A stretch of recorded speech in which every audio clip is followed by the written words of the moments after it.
तो आइए देखें कि सामंतवाद क्या था। सामंतवाद शब्द का उपयोग इतिहासकारों द्वारा मध्यकालीन युग में यूरोप में मौजूद आर्थिक, कानूनी, राजनीतिक और सामाजिक संबंधों का वर्णन करने के लिए किया गया है। बच्चों, जैसा कि आप जानते हैं कि कोई भी शब्द को समझने के लिए उस शब्द की व्युत्पत्ति या एटिमोलॉजिकल मतलब उसको समझना आसान हो जाता है, तो इसे हम फ्यूडलिज्म या सामंतवाद कहते थे। तो फ्यूडलिज्म, जिसका शब्द है फ्यूड, फ्यूड का अर्थ होता है भूमि का एक टुकड़ा।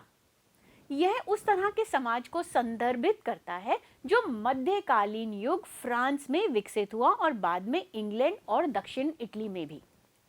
बच्चों, सामंतवाद एक प्रकार का सामाजिक राजनीतिक संगठन था जो कि लॉर्ड्स द्वारा वेसल को दिए गए भूमि कार्यकाल पर आधारित था, जो अपने स्वामी को कई तरह से किसी भी प्रकार की सेवा प्रदान किया करते थे। आप सोच रहे होंगे कि यह वेसल का क्या अर्थ है। बच्चों, वेसल का मतलब होता है दासता या सेवा। दूसरे शब्दों में सामंतवाद सामंती समाज का एक हिस्सा था जहां अधीनस्थ विषयों ने अपने स्वामी के प्रति वफादारी दिखाई और अपने मालिक की सेवा करके उन्हें वहां से जमीन का एक टुकड़ा प्राप्त किया। उनके जीवन और संपत्ति के लिए उनसे सुरक्षा की मांग भी की। बच्चों, अगर हम देखें तो इसका एक आर्थिक अर्थ भी है। सामंतवाद एक प्रकार के कृषि उत्पादन को भी संदर्भित करता है जो कि लॉर्ड और किसानों के बीच के संबंधों और संघर्षों पर आधारित है। कृषक माने किसान अपनी भूमि के साथ साथ लॉर्ड की खेती पर भी काम करते थे। आइए देखें कि सामंतवाद की शुरुआत कैसे हुई। रोमन साम्राज्य के पतन के बाद पूर्वी और मध्य यूरोप के जर्मनिक लोगों के कई समूहों ने इटली, स्पेन और फ्रांस के क्षेत्रों पर कब्जा कर लिया। शार्लेमेन की मृत्यु के बाद यूरोप बहुत ही अधर्म से गुजरा। डकैती, अस्थिरता, सामाजिक असमानता रोमन साम्राज्य के पतन में बहुत एक आम बात हो गई थी। इस अधर्म को मौके के रूप में लेते हुए विदेशी आक्रमणकारियों ने यूरोप के विभिन्न राज्यों को लूट लिया। इससे लोगों में पूरी तरह से डर और असहायता की भावना पैदा हो गई। किसी भी एकीकृत राजनीतिक सत्ता की अनुपस्थिति में सैन्य संघर्ष अक्सर होता था और किसी भी भूमि की रक्षा के लिए संसाधनों को इकट्ठा करने की आवश्यकता बहुत महत्वपूर्ण हो गई।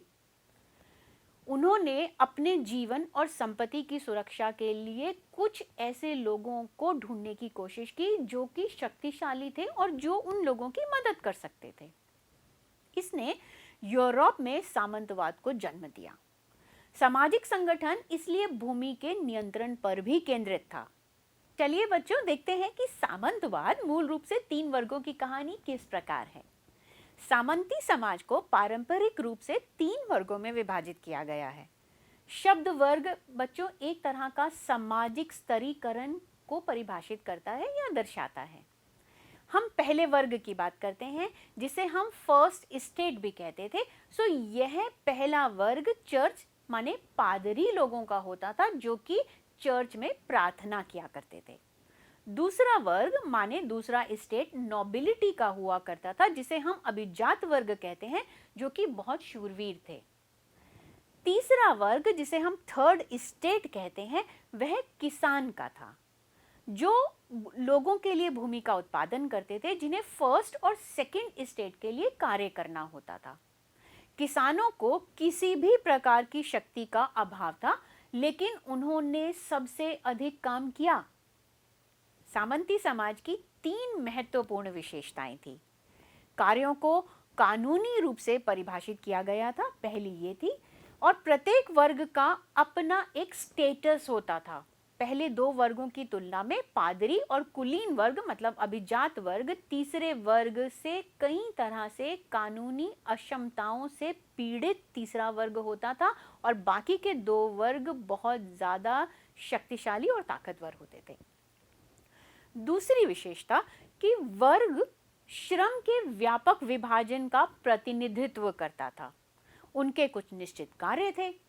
और तीसरा, सामंती वर्ग राजनीतिक समूह थे, पहले और दूसरे वर्ग जो कि बहुत ही ज़्यादा राजनीतिक रूप से शक्तिशाली थे। अब बच्चों ये तो हमने किया, अब इसके साथ साथ हमें इनकी प्रमुख विशेषता मतलब सामंतवाद की प्रमुख विशेषताओं के बारे में भी थोड़ी सी चर्चा कर लेनी चाहिए।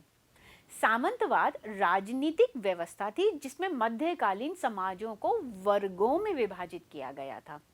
राजा होता था, राजा उस समय सबसे उच्चतम शक्ति का था और राजा ने वेसलेज के चलते जमीन का अधिकार वेसल्स को मतलब अभिजात वर्ग को दिया हुआ था। अब हम बात करते हैं 3 वर्गों की, जिसमें सबसे पहला है पहला वर्ग जिसे हम पादरी वर्ग भी कहते हैं। यह एक बहुत शक्तिशाली संस्था थी जो राजा पर निर्भर नहीं थी। बाकी की सारी संस्थाएं जो हैं वो राजा पर निर्भर रहेंगी, बट यहाँ पर पादरी वर्ग जो पहला वर्ग था वह राजा पर निर्भर नहीं था।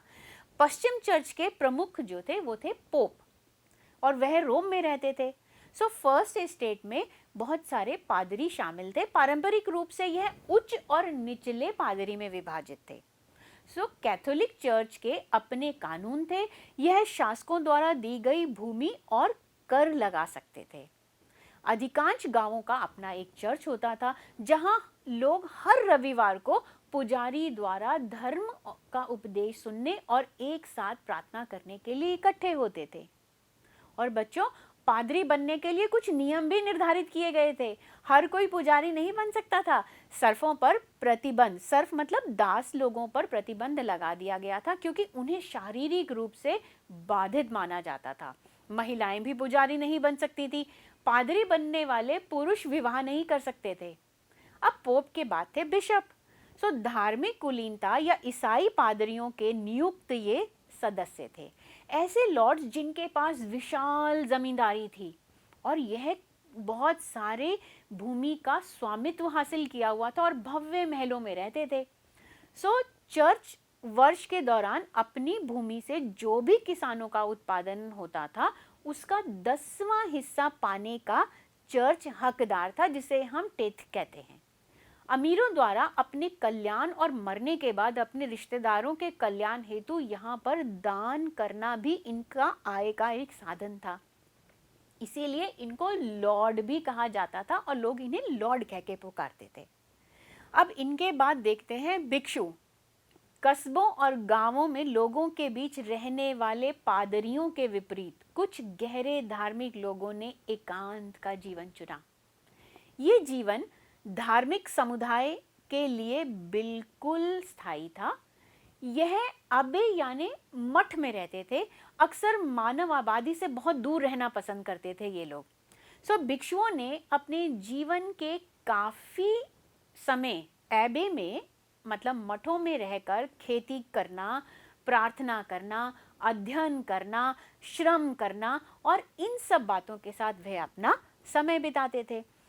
पादरीवाद के विपरीत भिक्षु की जिंदगी पुरुष और स्त्रियों के रूप में बहुत ही कठिन थी। पुरुष को भिक्षु और महिला को नन बोला जाता था।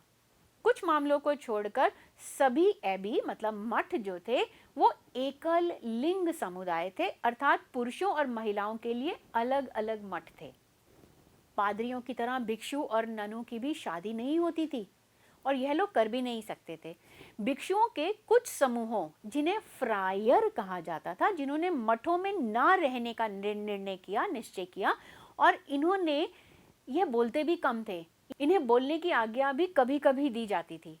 ये कोई भी संपत्ति भी नहीं रख सकते थे। शारीरिक श्रम के साथ साथ पाठ करना इनके लिए बहुत जरूरी था और इन्होंने एक स्थान से दूसरे स्थान पर जाने, लोगों को उपदेश देने और दान पर जीने के लिए अपना जीवन चुना।